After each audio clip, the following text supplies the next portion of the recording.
원기입니다. 오늘이 이제 6월 8일 월요일입니다. 내일 모레가 이제 6월 10일인데 마침 그 60만 세 사건이 일어난 날이 이제 6월 10일이라 그 생각이 나서 한번 오늘은 제 가정사를 이렇게 합쳐서 얘기를 하나 들려드릴까 합니다. 60만 세 사건과 정키호테. 저와 이제 제가 60만 세 사건을 집안하고 이렇게 해서 한번 말씀을 드리겠습니다. 1926년 조선, 정확하게는 대한민국 마지막 황제 순종 황제가 이제 장례식을 치른 날입니다. 60만 세 1926년 6월 10일이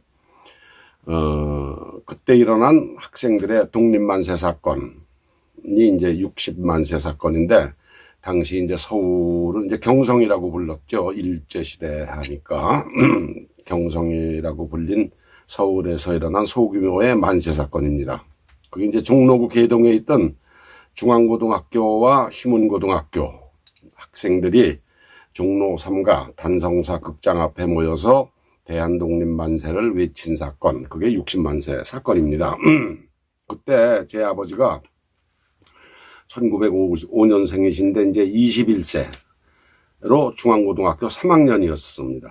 그 당시 그때 이미 이제 3년 전 18살에 결혼해서 아이를 둘 둔 아버지 학생입니다. 제 아버님이 1926년 6월 10일에 단성사 앞에서 이제 순종 황제 운구 행렬을 학생들이 이제 나가서 이렇게 홍릉이로 가는 거죠. 운구가 홍릉이로 묻히기 위해서 가고 있는데 영문 모를 만세 사건이 터졌습니다. 우리 지 아버지는 이제 주모자가 아니니까 영문을 모를 수밖에 없죠. 그래서 대한독립 만세를 3번 외치고는 이제 다리야 날 살려라 하고 이제 학교로 내뺐다는 얘기를 제가 이제 지 아버님한테 어렸을 때 들었습니다. 그보다 앞서서 이제 14살 되던 1919년 7년 전에는 그때 충남 예산에서 살고 있었는데 그 살던 집에서 4km 떨어진 이제 읍내에 나가서 만세를 3번 외치고 또 집으로 이제 주랭랑 친 그런 사건도 있었다고 제가 말씀을 들었습니다. 아버지한테서 밥상머리에서 들은 얘기입니다. 그때 이제 그 14살 때 3.1운동 만세 사건 때 지 아버지는 이제 그 1년 전에 1918년에 장기부수로 이제 붙인 제 할아버지를 잃고 읍내 서당에 다니던 때입니다. 그러니까 그때 뭐 대한이나 독립이란 말을 몰랐죠. 그러니까 그냥 남들이 하니까 만세만 3번을 부르고 이제 집위로 주랭랑을 쳤죠. 그런데 그 1919년 26년 그 7년 사이에 지 아버님이 일본 중학에 4년 동안 유학을 갔습니다. 중학을 마치고 이제 해양대학에 가서 마도로스, 배를 모는 그 마도로스가 될 꿈에 젖어서 이제 유학을 갔는데, 여름방학이 끝나고 관부 연락선, 관부라는 게 이제, 부산과 시모노세키를 얘기하는 거죠. 관부, 그 연락선을 타려고 여름방학이 끝나서 이제 부산을 내려갔더니, 관동대지진, 이게 1923년입니다. 관동대지진이 나는 바람에 유학을 중도에 포기하고 중간에 접고 이제 중앙학교로 이제 편입을 했습니다. 그때 관동대지진이 났을 때 이제 7,000명 한국인이 이제 학살을 당했죠. 지 아버님이 그러고 중앙학교에 편입을 하면서 이제 그 결혼을 했는데 2살 때 할아버지 또 지 어머니, 지 외가의 증조 할아버지, 우리 아버지의 할아버지, 두 할아버지가 손녀 낳니? 나 손자 낳는데 이렇게 만나서 결혼하기로 정해놓은 겁니다. 이 16년 만에 신부 얼굴도 모르는 상태에서 2사람이 결혼을 한 거죠. 그리고 중앙학교로 편입을 하면서 이제 바로 신경쇠약으로 또 1년 지 아버지가 휴학도 하고 그래서 졸업이 늦은 겁니다. 그래서 이제 결혼을 한 다음에 당곡에 지하철 4호선 종점이 당곡인데 그 너머에가 이제 퇴계원 아닙니까? 경기도 양주군. 그 퇴계원에 사는 처가에서 학비하고 생활비를 이제 지원받아서 이제 살다 보니까 날라다 먹기 쉽게 이제 신당동에 첫 살림을 차렸습니다. 지 아버지가. 그렇게 이제 학교를 다니면서 이제 60만세 사건도 겪고 그 졸업을 하고 이제 그 이듬해 1927년에 졸업을 하고 이제 세브란스 의학전문대학에 입학을 해서 의사가 됐죠. 의사가 돼서 경기도 가평에서 이제 의사 생활을 시작했습니다. 그런데 이제 제 아버지가 그 일본 유학을 가게 된 사연이 기가 막힙니다. 이게 일본 유학은 그 정씨 집안에서 신학문화를 사람 한 명을 뽑는데 선발이 된 겁니다. 이게 이제 우리 정씨 집안에도 신학문화 사람이 하나 있어야 되는 거 아니야? 누굴 뽑을까? 그러다가 지 아버지가 이제 뽑혀서 15살에 이제 일본 유학을 갔는데 그 당시 그 유학비를 댄 사람이 지 아버님의 증조 할아버지 삼형제 중 막내가 이제 그 돈이 많아서 종중조부죠. 친중조부의 동생 돈이 많아서 그분이 이제 학비를 댔습니다. 지 아버님이 그 4년 동안 일본 유학을 갈 때 이 유학비를 댄 막내 종중조부가 친일 인명사전에 이름이 올라있는 정낙용입니다. 정낙용. 저로서는 고조 할아버지 삼형제 중에 이제 막내 고조죠. 이 정낙용 그분이 자작 벼슬을 받았습니다. 79명이 그때 일본 정부에서 그 합방이 되면서 남작, 자작, 뭐 공작 이런 벼슬을 받았는데 자작 벼슬을 받고 그 아들 정낙용 씨 아들도 정주영인데 아버지 자기를 이어받아서 자작입니다. 말하자면 이제 친일헌 부자입니다. 쉽게 얘기하면은 친일 인명사전에 두 사람이 올라 있습니다. 그 정낙용 씨가 이제 자기 형님의 증손자 지 아버님의 일본 유학 경비된 겁니다. 그러니까 그 당시에는 영향력 있는 지방의 호족 중에서 몇몇을 골라 이제 억지 춘향으로 이제 자기를 일본 정부가 준 거예요.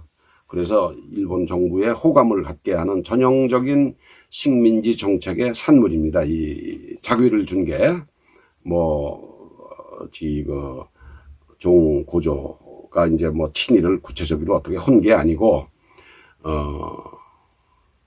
충청도 예산에서 이제 아주 그 영향력이 있는 집안이니까 대감댁 그러니까 그 중에 이제 형제 중에 하나를 골라서 자기를 준 거죠.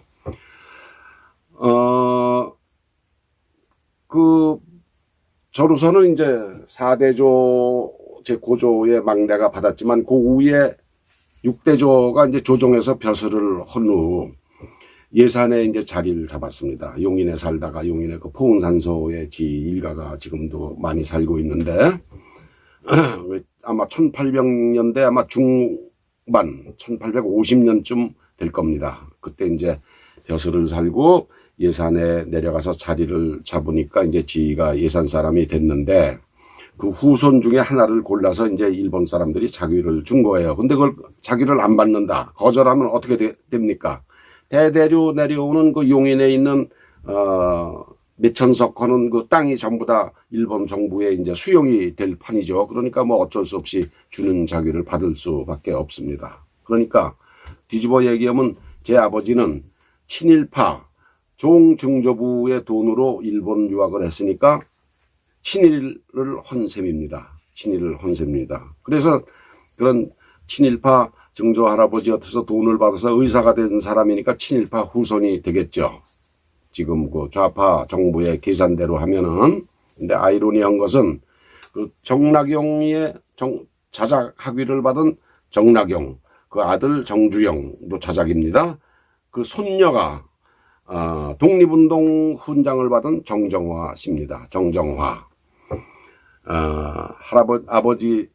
할아버지가 전부 다 일본에서 자귀를 받았는데 그 손녀딸이 정정화입니다. 여러분 인터넷에서 찾아보시면은 정정화에 대해서 기록이 잘 나옵니다. 이 정정화 할머니가 지 아버지보다 5년이 빠른 1900년생인데 엄청난 미인입니다. 엄청난 미인이고 독립운동가 김좌진 장군의 며느리입니다.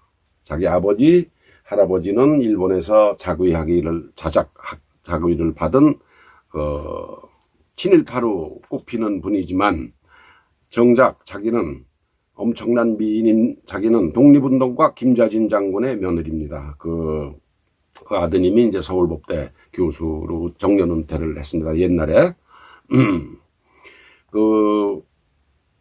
이 정정화 할머니를 제가 50년대 초반부터, 그 할머니가 50대 초반부터 1년에 2차례씩 우리 집에 들려서 이제 뵙기 시작을 했습니다. 그런데 지 아버지가 이제 아주머니 뻘이지만 나이가 5살밖에 차이가 안 나니까 누님 아주머니라고 이제 불렀어요. 누님 아주머니. 그래서 제가 그때 이게 웬 아주머니면 아주머니지 누님 아주머니냐 그랬더니 나이가 5살밖에 차이가 안 나니까 이제 뭐 이렇게 서로 아주 재밌게 지내는 그런 적이죠. 그래서 1961년도 제가 고등학교 1학년 때 제 아버님이 이제 서울에서 수원에서 병원을 하든가 서울로 옮겼을 당시에도 그 정정화 할머니가 지집을 방문했습니다. 그런데 이제 이 정정화 할머니가 독립운동을 어떻게 했느냐. 그 치마에 돈을 숨겨서 몇천 원 돈을 숨겨서 인천에서 배를 타고 상해로 가서 상해에 우리 임시정부에 독립운동 자금을 전달했습니다. 전달했는데 그 미모가 있고 아주 연세가 들었어도 굉장히 그 미인이고 그런데 젊어서야 얼마나 이뻤겠어요. 그러니까 미모하고 품위도 있고 그러니까 일본 경찰도 배 탈 때 감히 이제 몸수색을 못했다고 합니다. 그걸 이용해서 이제 군자금을 숨겨서 상해 임시정부에 전했죠. 지금은 이제 자금이 이제 어떻게 생겼겠습니까? 부친업해서 받은 겁니다. 부친업해서 받았는데 그 어마어마한 자금을 정중조가 다 됐을 리는 없고 아마도 이제 인천 김성수 선생하고 연락이 돼서 경성방직을 하던 인천 김성수 선생이 좀 주고 거기다 보태고 그래서 이제 그 돈을 들고 상해에 갔던 거죠. 이제 우리에게 낯설은 이런 친일이라는 단어는 그래서 제가 친일 그러는데 친일이란 단어를 아주 지극히 조심해서 제한적으로 써야 된다. 저는 그렇게 생각을 해서 지금 이 말씀을 드리는 겁니다. 그리고 이제 파자 친일파 이렇게 붙이는 데는 저는 반대를 합니다. 왜? 노무현 정권 때부터 시작해서 지금 정권이 편가르기를 하는데 그게 아주 그 정권 좌파 정권의 아주 그 통치 방법인데 편가르기를 하는데 쓰느라고 친일파라는 걸 친일파라는 용어를 만든 겁니다. 친일했으면 한 거지. 친일한 사람들이 똘똘 뭉쳐서 무슨 한 것도 아니고 친일파라는 게 어디 있습니까? 그죠? 그러니까 저는 친일도 조심해서 써야 되고 친일파라는 말은 더군다나 쓰면은 안 된다. 그건 잘못된 용어다. 일제하에서 일본인과 어울려서 살지 않은 조상을 가지고 있는 사람 있으면은 앞으로 나와 보라고 그러십시오. 산속에서 화전에서 먹고 산 사람 빼놓고는 전부 다 일본 사람과 어울려서 자기 조상들이 산 겁니다. 같이. 그 당시에는. 그때 우리 조상들이 전부 일본 사람 보기만 하면 일본 사람한테 침뱉고, 조국이가 얘기하는 죽창 휘두르고 뭐 그랬습니까? 절대로 그러지 않았죠. 같이 어울려서 산 거예요. 그러니까, 조국이 이제 죽창가 뭐 어쩌고 하지 않았습니까? 그 죽창가라는 것도 사실 동학난 때 쓰였던 그런 용어인데 조국이 죽창가를 들고 일본을 반일에 앞장서자 이제 그랬지 않습니까? 그 조국의 죽창가 선동에 놀아나면은 참 나라를 후지게 만드는 겁니다. 지금 아주 나를 후지게 만드는 거예요. 조국의 죽창가에 놀아나면은. 그러니까 여러분 더 이상 이 좌파 정권의 친일 프레임에 말려들지 마시고 선거에 이용당하지 마십시오. 친일이라는 게 없습니다. 뭐 친하게 지내는 거죠. 그거 왜 나쁩니까? 친일파 더구나. 친일파가 어디 있습니까? 파 갈르기 좋아하는 좌파 정권의 그 말장난에 놀아나지 마시고 조국의 죽창가 이런데 절대로 뇌화부동 하셔서 나라를 후지게 만들지 마십시오. 다음 선거에서는 그런데 이용당하지 마시고 정신 똑바로 차려서 표를 찍어야 됩니다. 여러분 감사합니다. 안녕히 계십시오.